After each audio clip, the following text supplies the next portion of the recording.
सच को मिली सजा। असलियत क्या थी? सच्चाई की ताकत। कभी कभी सच्चे लोग भी सजा भुगतते हैं क्योंकि कोई उनकी बात नहीं सुनता।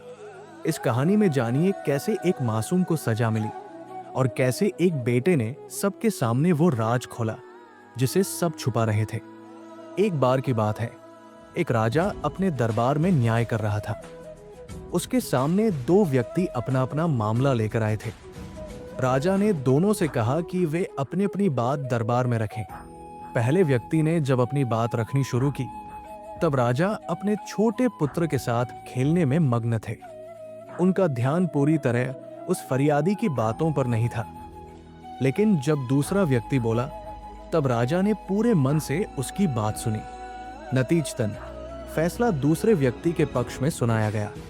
दरबार में उपस्थित सभी लोग हैरान थे क्योंकि उन्हें पहले व्यक्ति की बात सच्ची लग रही थी, परंतु कोई भी राजा से ये कहने का साहस नहीं कर पाया। 2 दिन बीत गए। तीसरे दिन वो फरियादी का बेटा दरबार में आया और राजा से विनती की।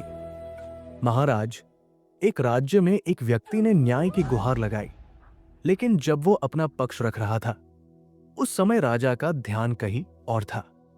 उन्होंने उस व्यक्ति की बात पूरी नहीं सुनी, जबकि दूसरे व्यक्ति की बात पूरी ध्यान से सुनी और उसी के हक में निर्णय दिया गया। क्या ऐसा निर्णय उचित है? राजा ने तुरंत उत्तर दिया, निश्चित ही ये अन्याय है।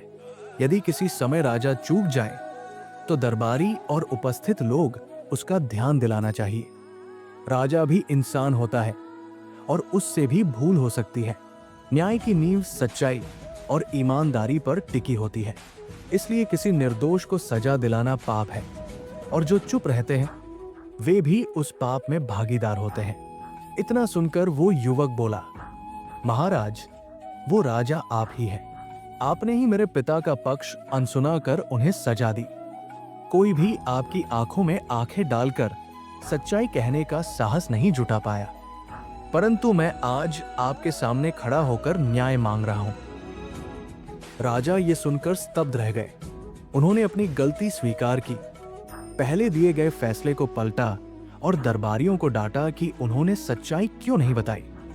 उस साहसी युवक को राजा ने अपने सत्य बोलने के साहस के लिए सम्मानित किया और उसे राज्य की कार्यशाला में एक पद भी प्रदान किया। सीख: सच्चाई चाहे कितनी भी कठिन क्यों न हो, उसका साथ देने से कभी नुकसान नहीं होता।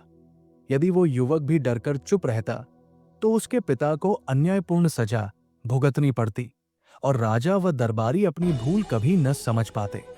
एक व्यक्ति का साहस कई लोगों के लिए मार्गदर्शक बनता है।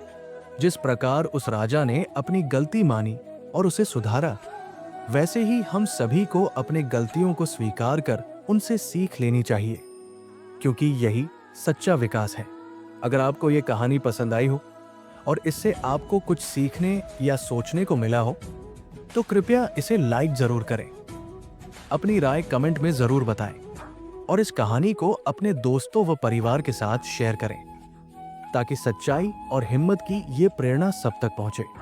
ऐसी ही और प्रेरणात्मक कहानियों के लिए हमारे चैनल को सब्सक्राइब करें और बेल आइकन दबाएं, ताकि अगली कहानी आपसे छूट न जाए। आपके एक लाइक और सब्सक्राइब से हमें ऐसी कहानियां लाने की और भी ताकत मिलती है।